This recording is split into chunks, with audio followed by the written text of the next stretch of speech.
If you're a new YouTuber and you're checking subscribers every day, you're focusing on the wrong metric. Subscribers don't grow small channels. Views alone don't either. There's only one metric YouTube really cares about early on. That metric is watch time. Not likes, not comments, not subscribers. Watch time. YouTube's job is simple. Keep people on the platform. If your video helps YouTube do that, YouTube will help you. More watch time equals more trust.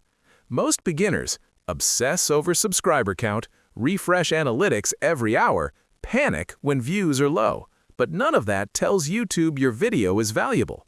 Start strong in the first 5 seconds, cut long intros, stick to one clear idea, keep videos short and focused. That's it. Your goal is not to go viral. Your goal is to make one person watch till the end. Do that consistently, and YouTube notices. In the next video, I'll explain why long intros are killing your videos. So please subscribe so you don't miss it out. Watch that next. See ya.